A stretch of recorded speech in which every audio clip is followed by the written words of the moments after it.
सो बच्चों first part अपना पूरा हो गया था सेकंड चैप्टर का। अब अपने सेकंड चैप्टर का सेकंड पार्ट देखते हैं, जिसमें हमने पहले मुगल साम्राज्य तक सीख लिया था। अब थोड़ा सुर साम्राज्य रह गया था, उसमें पॉइंट बताना। उस सुर साम्राज्य के बारे में बता देता हूं मैं। सुर साम्राज्य कोई ज़्यादा लंबे समय तक नहीं चला। यह 1540 में स्थापना हुई और 1555 में यह वापस मुगल साम्राज्य के हाथों में चला गया था। तो सुर साम्राज्य में क्या है, शेर शाह सूरी जो है वही एक महान योद्धा हुआ था। कनौज के युद्ध में जब यह हुमायूं को हरा देता है शेर खां, तो अपनी आपको यह शाह की उपाधि देता है। शेर शाह के नाम से यह जाना जाता है। फिर शेर शाह ने क्या एक कार्य किया था जिसको अपने जानते हैं ग्रांड ट्रैंक रोड के नाम से, ग्रांड ट्रैंक रोड के नाम से जानते हैं। यह बंगाल से भारत के बंगाल से पाकिस्तान के पेशावर तक थी।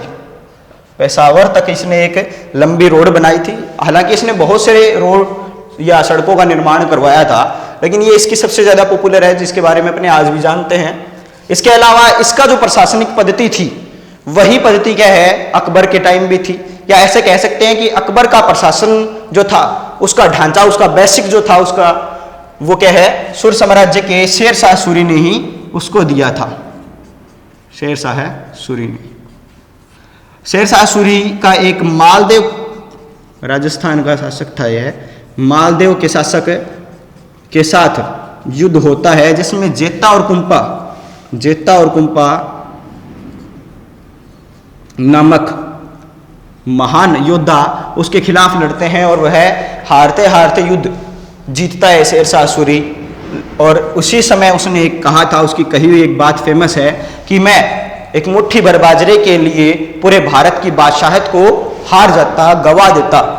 उस समय यह मालदेव से युद्ध के समय उसने यह बात कही थी। तो यही कुछ है इसके बारे में इंपॉर्टेंट, सुर साम्राज्य के बारे में इंपॉर्टेंट। नेक्स्ट अपने चलते हैं अब कि ये जितने भी मुस्लिम आक्रमण हो रहे थे, तब भारत के जो शासक थे वो क्या कर रहे थे। ये हमने पढ़ा सिर्फ आक्रमणकारियों के बारे में। भारत के जो शासक हैं वो उस टाइम कर क्या रहे थे, तो भारत के शासकों में अपने पढ़ते हैं। पहले देखिए सत्ता के साथ प्रतिरोध एवं सहयोग, इसका क्या अर्थ है। देखिए कुछ शासक जो थे उन्होंने प्रतिरोध किया, जो आक्रमण हुए थे, सत्ता जो स्थापित हुई थी दिल्ली में मुगलों की या चाहे गुलाम वंश की चाहे मुस्लिमों की, उनका प्रतिरोध करने वाले और कुछ उनका सहयोग करने वाले थे, यानी उनके साथ मिल गए थे और उनके सहयोग से अपने आप को भी संभाल के रखा और उनकी भी सहायता की। तो देखिए सबसे पहले राजस्थान के राजाओं में नाम आता है राव शेखा। मैं सिर्फ राजाओं की इंपॉर्टेंट चीज के बारे में बताऊंगा, उनके पूरा हिस्ट्री जो है वो अपने पास पढ़ने को टाइम नहीं है, ये क्लास में करते हैं अपने।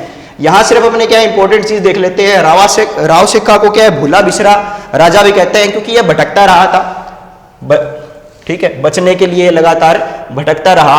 और इसने क्या है एक इंपॉर्टेंट कार्य किया था, वो बता देता हूं कि कछवाहा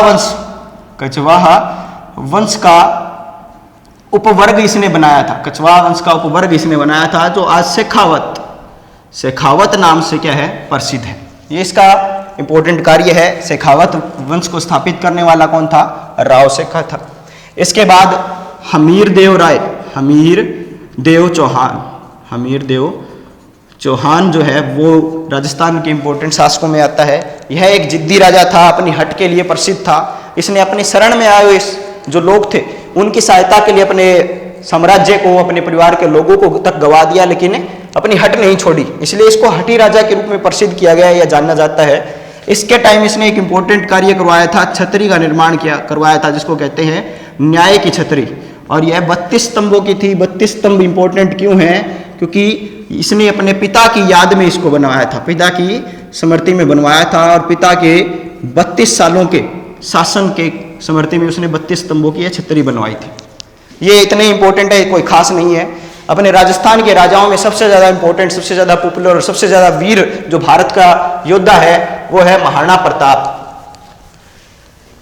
महाराणा प्रताप जो किसी भी विदेशी आक्रमणकारी के सामने झुका नहीं, चाहे कितनी भी बड़ी सत्ता हो, कितना भी बड़ा लालच हो, उसने अपने देश, अपनी संपत्ति, अपनी संस्कृति को नहीं छोड़ा। तो उसके बारे में पढ़ते हैं। महाराणा प्रताप 9 मई 1540 को पैदा होते हैं। कहां पर, कुंभलगढ़ में, गढ़ के किले में, बादल महल में ये पैदा होते हैं। और किसके पुत्र होते हैं? उदय सिंह द्वितीय के। उदय सिंह द्वितीय के पुत्र होते हैं। 9 मई 1540 को पैदा होते हैं। अब ये पैदा होने के साथ ही बचपन से क्या है, जैसा आपने सुना होगा, बहुत ज़्यादा वीर थे। तब उदय सिंह द्वितीय जब होली के दिन मरता है 1572 में, तब शासक किसको चुना जाता है?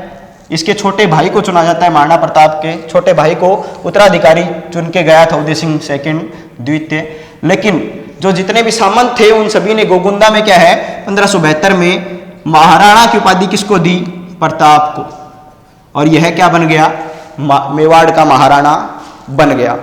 इसने क्या है अकबर की अधीनता स्वीकार नहीं की, जिसके कारण ये फेमस है, और कभी उसके सामने अपने घुटने नहीं टेके। इसके लिए हम देखते हैं कि एक तो 1572 के नवंबर में, 1572 के नवंबर में क्या है, इसके पास जलाल खान नामक दूत आता है। किसके द्वारा भेजा हुआ? जलाल खान नाम का दूत आता है। अकबर ने इसको भेजा था कि हाँ भाई जाके लालच दे के आ, ताकि हमारी अधीनता स्वीकार करे, या तो उसको डरा देना या उसको लालच दे देना, लेकिन किसी भी हालत में क्या है हमारा अधीन होना चाहिए। क्योंकि ये जो क्षेत्र था, चित्तौड़गढ़ का क्षेत्र जो था, वो सबसे इंपॉर्टेंट था दक्षिण भारत पर अधिकार जमाने के लिए, दक्षिण भारत का शासन संभालने के लिए। लेकिन महाराणा प्रताप क्या कर देता है, इस प्रपोजल को रिजेक्ट कर देता है। उसके बाद 1573 में मानसिंह आते हैं। मानसिंह नाम के एक दूत को भेजता है, जो अकबर का ही क्या था, सेनापति था, और राजपूती परिवार में ही वो आता था। और अकबर ने महाराणा प्रताप ने इसको भी क्या कर दिया, रिजेक्ट कर दिया। 1573 के जून में आता है मानसिंह। 1573 के अक्टूबर में भेजा जाता है भगवान दास को, भगवान दास को भेजा जाता है। इसको भी क्या है महाराणा प्रताप के द्वारा रिजेक्ट कर दिया जाता है। और फिर अंतिम रूप से दिसंबर में क्या है टोडरमल को भेजते हैं अकबर कि हाँ भाई एक बार अंतिम बार पूछ किया। तो महाराणा प्रताप क्या है टोडरमल को भी क्या कर देता है, मना कर देता है। अब इतनी बार मना कर दिया है हिंदुस्तान के बादशाहों को, तो युद्ध होना क्या है स्वाभाविक सी बात है। और युद्ध हुआ भी, कहाँ पर हुआ? हल्दी घाटी में। हल्दी घाटी में युद्ध हुआ। कब? 1576 को हल्दी घाटी के अंदर युद्ध होता है। हल्दी घाटी क्या है, संकड़ी घाटी है, और वहां पर छापामार प्रणाली से युद्ध किया। और अकबर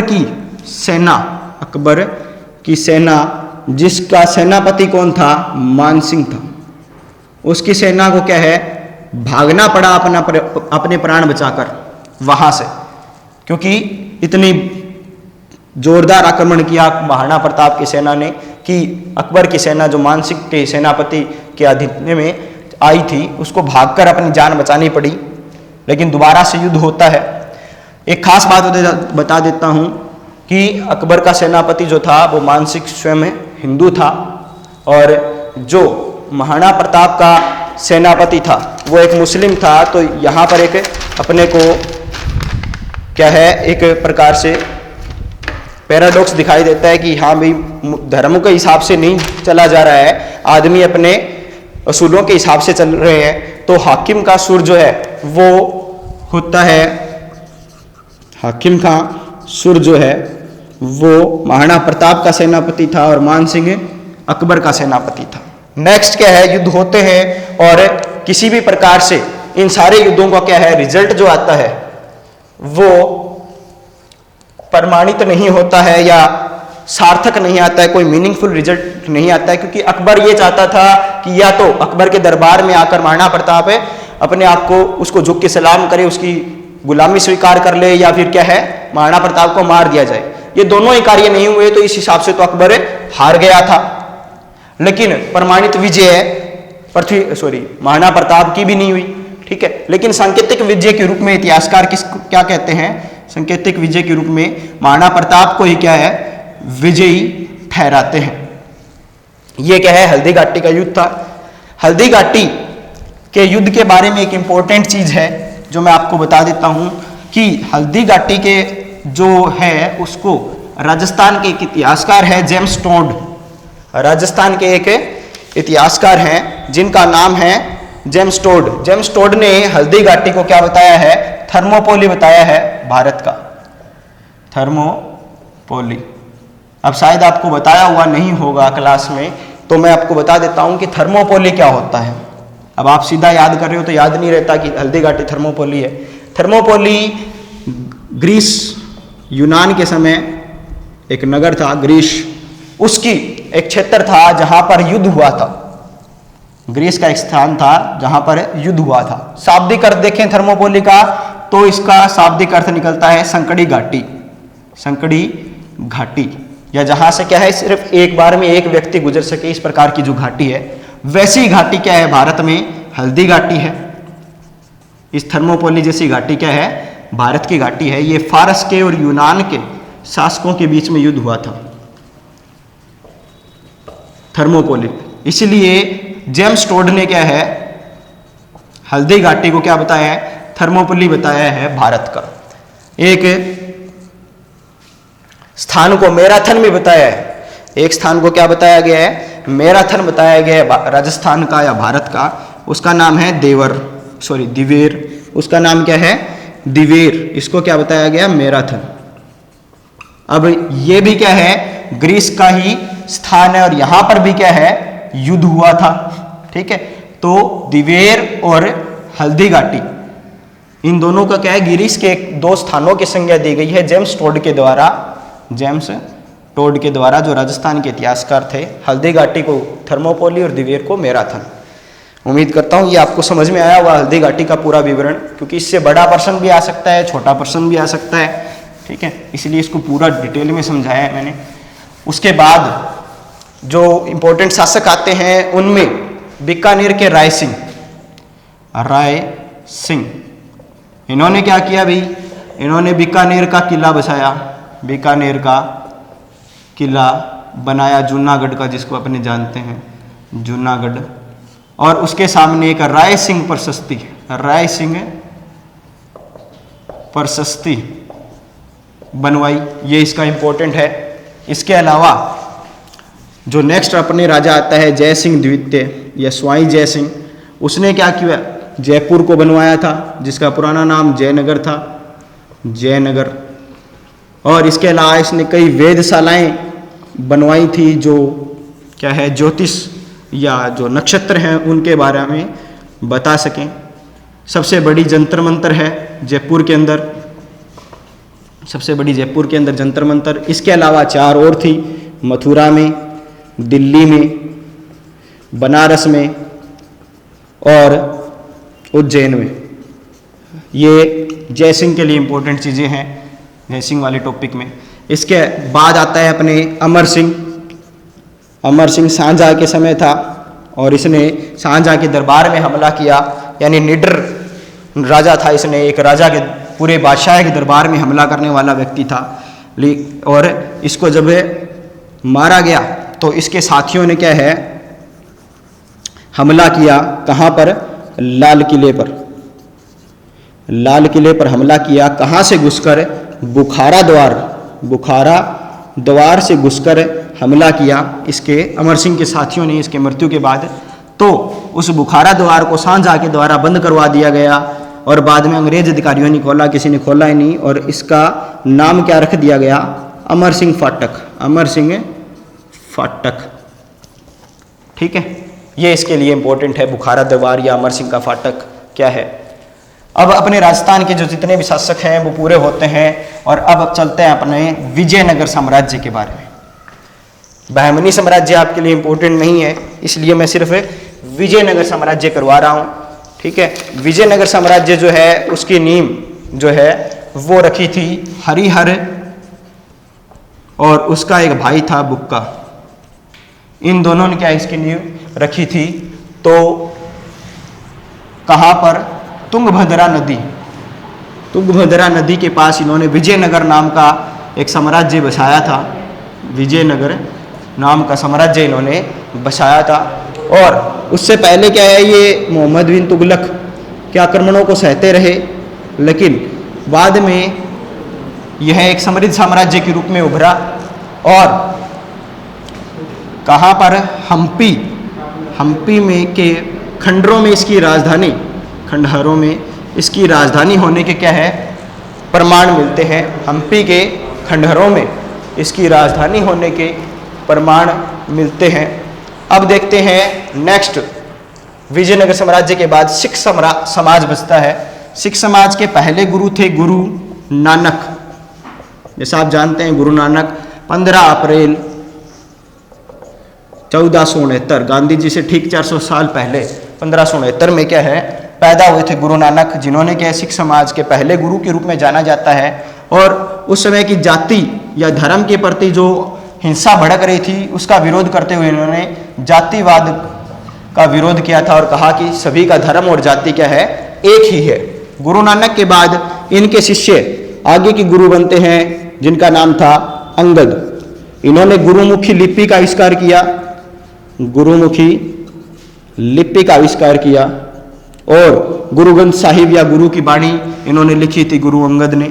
इसके अलावा इन्होंने लंगर का कार्य शुरू करवाया था। गुरु अंगद के बाद अमरदास नाम के गुरु इनके तीसरे गुरु बनते हैं, जिन्होंने बैसाखी का त्यौहार शुरू करवाया, बैसाखी का त्यौहार शुरू करवाया। साथ ही साथ क्या करवाया था? सती प्रथा का विरोध किया, सती प्रथा का विरोध किया अमरदास ने। नेक्स्ट गुरु चौथे रामदास बनते हैं। रामदास ने भी क्या किया भाई? रामदास ने एक तो 500 बीघा जमीन पर सरोवर बनाया जिसको आज अमृतसर या अमृतसर शहर के रूप में जाना जाता है। 500 बीघा जमीन पे बनवाया था ये रामदास ने।